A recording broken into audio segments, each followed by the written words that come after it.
Assalamualaikum warahmatullahi wabarakatuh.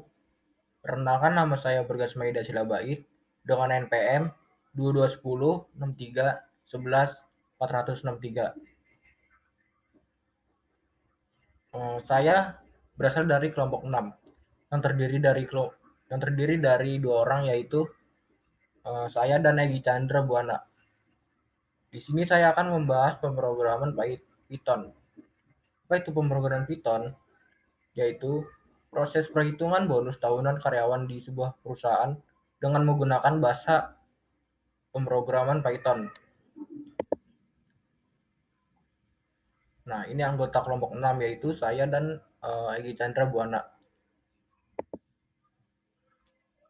Nah, daftar isinya yaitu yang pertama, apa itu Python? Yang kedua, apa itu bonus tahunan? Yang ketiga, tujuan dan pembuatan program. Yang keempat, manfaatan pembuatan program. Yang kelima, uraian algoritma.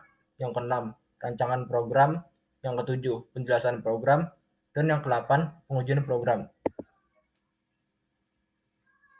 Nah, apa itu Python? Python ialah salah satu bahasa pemrograman komputer tingkat tinggi.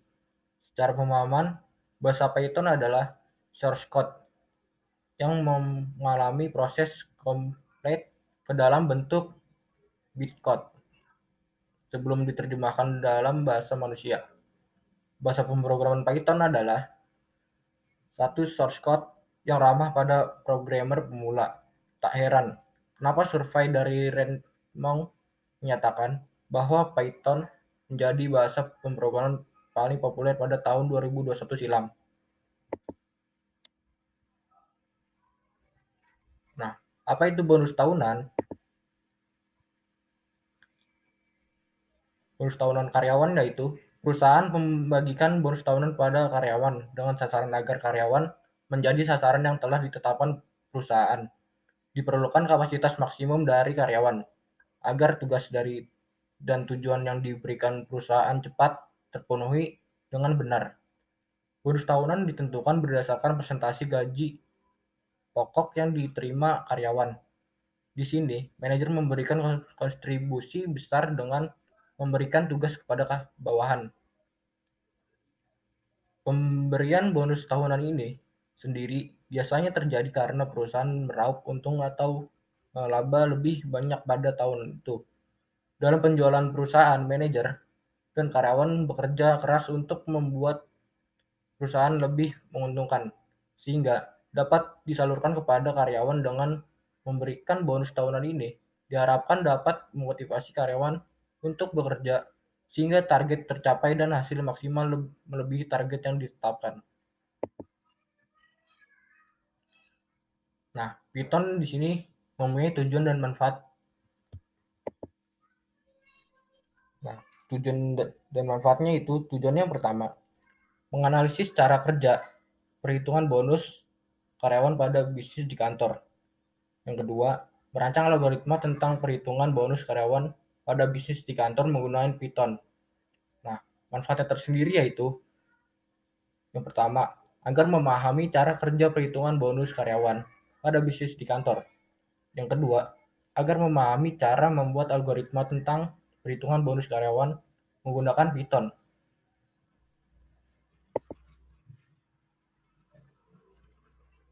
Baik, untuk materi selanjutnya yaitu uraian logaritma.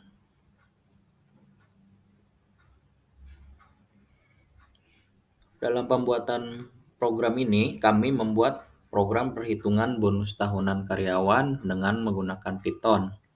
Kami membuat algoritma perhitungannya dengan kurun waktu per tahun dan menggunakan rumus bonus tahunan sama dengan poin masa kerja dikali departemen dikali level jabatan dikali jumlah gaji dikali sanksi surat peringatan. Berikut ini merupakan beberapa variabel yang dibutuhkan untuk menghitung bonus tahunan karyawan, yaitu ada 5. Yang pertama, poin masa kerja, departemen, level jabatan, jumlah gaji, dan surat peringatan. Untuk penjelasannya sendiri, Untuk poin masa kerja, jika bekerja 1 tahun atau kurang dari 2 tahun, maka akan mendapat poin masa kerjanya yaitu 90%. Jika bekerja 2 tahun atau kurang dari 4 tahun, maka poin masa kerjanya yaitu 100%. Jika bekerja 4 tahun atau kurang dari 6 tahun, maka poin masa kerjanya yaitu 110%. Jika bekerja 6 tahun sampai kurang dari 8 tahun, maka poin masa kerjanya yaitu 120%. Jika bekerja 8 tahun sampai kurang dari 10 tahun, maka poin masa kerjanya yaitu 130%. Dan jika bekerja lebih dari 10 tahun, maka akan mendapat poin masa kerjanya sebesar 140%. Untuk variabel departemen, jika departemennya bagian produksi, maka akan mendapat poin 120%. Jika departemennya bagian non-produksi, maka mendapat poin sebesar 110%. Dan terakhir, jika departemennya bagian supporting, maka akan mendapat poin sebesar 100%. Berikutnya variabel level jabatan. Jika jabatannya operator pelaksana, maka akan mendapat poin 80%. Jika jabatannya foreman, maka akan mendapat 90%. Jika jabatannya supervisor, maka mendapat poin 100%. Jika jabatannya superintendent, maka akan mendapat poin 110%. Dan jika jabatannya manajer, maka akan mendapat poin sebesar 120%. Berikut juga variabel jumlah gaji. Jika jabatannya operator pelaksana, maka akan mendapat gaji sebesar 5 juta rupiah. Jika jabatannya foreman, maka mendapatkan gaji sebesar 6 juta rupiah. Jika jabatannya supervisor, maka akan mendapat gaji sebesar 7 juta rupiah. Jika jabatannya superintendent, maka akan mendapatkan gaji sebesar 8 juta. Dan terakhir, jika jabatannya manajer, maka akan mendapat gaji sebesar 9 juta rupiah. Dan berikutnya variabel sanksi surat peringatan. Jika tidak mendapat sanksi, maka akan mendapat poin 100%. Jika mendapat SP1 surat peringatan pertama, maka akan mendapat poin 90%. Jika mendapat sanksi surat peringatan kedua, maka akan mendapatkan poin 80%. Dan jika mendapat sanksi surat peringatan ketiga, maka akan mendapatkan poin 70%.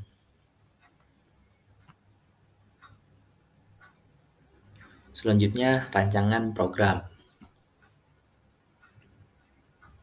Di sini sudah tersedia codingan di aplikasi Visual Studio Code, dan di sini sudah kami tangkap layar programnya secara keseluruhan. Untuk bagian kedua,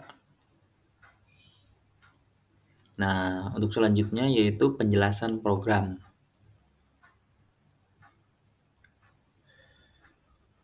Mulai dari sebelah kiri yaitu penginputan nama karyawan dengan codingannya sebagai berikut yang ditampilkan di gambar paling kiri.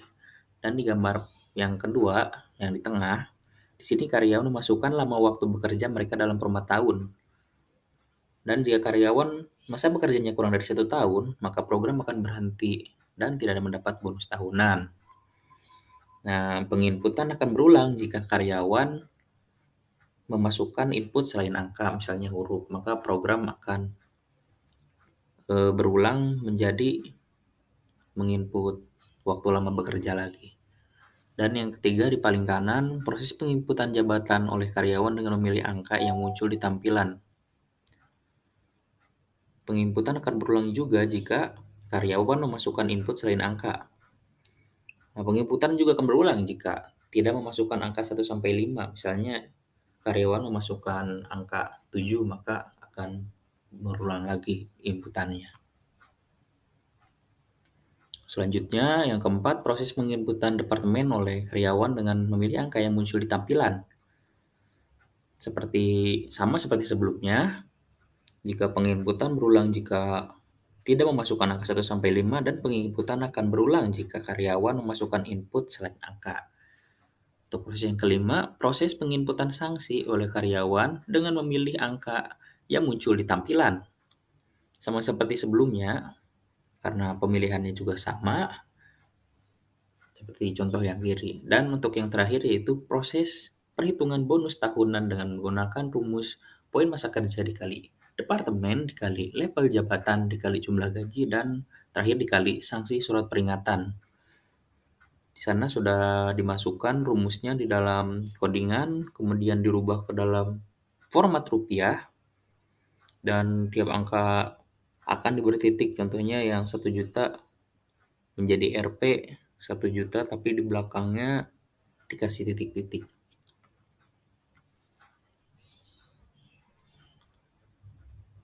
Selanjutnya pengujian program. Dalam pengujian program ini, kami menggunakan 3 studi kasus yang akan dimasukkan ke dalam program, sehingga akan menghasilkan output berupa bonus tahunan karyawan. Pengujian program di sini tersedia 3 kasus. Untuk kasus pertama, Pak Ahmad adalah seorang manajer di sebuah perusahaan dan menempati departemen produksi. Pak Ahmad sudah bekerja selama 15 tahun dan Pak Ahmad pernah mendapatkan surat peringatan ke-1. Maka bonus tahunan yang didapat Pak Ahmad sebagai berikut.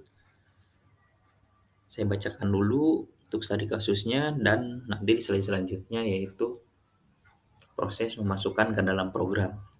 Untuk studi kasus kedua, Pak Budi merupakan seorang foreman di sebuah perusahaan dan menempati departemen non-produksi. Pak Budi sudah bekerja selama 2 tahun dan Pak Budi tidak pernah mendapat surat peringatan. Maka bonus tahunan yang didapat Pak Budi adalah sebagai berikut. Terakhir untuk studi kasus ketiga yaitu Bu Rena merupakan seorang supervisor di sebuah perusahaan dan menempati departemen supporting.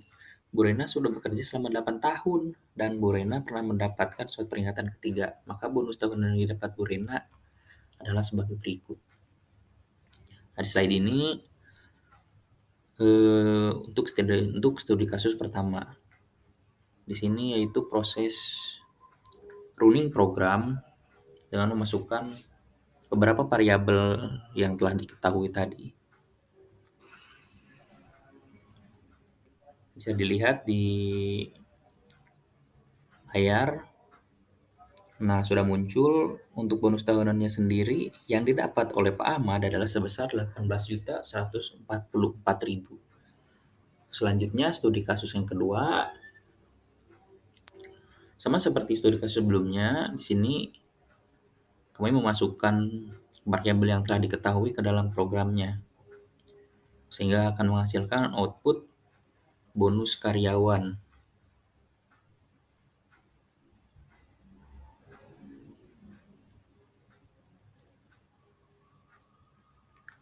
Sudah muncul, bonus yang didapat Pak Budi adalah sebesar 5.950.000. Dan terakhir yaitu studi kasus yang ketiga. Di sini studi kasus yang dialami oleh Bu Rena. Sama seperti sebelumnya, kami di sini memasukkan variabel-variabel ke dalam program. Kemudian program akan menghitungnya dan menghasilkan output bonus tahunan karyawan. Dan bonus yang didapatkan oleh Bu Rena adalah sebesar 6.370.000.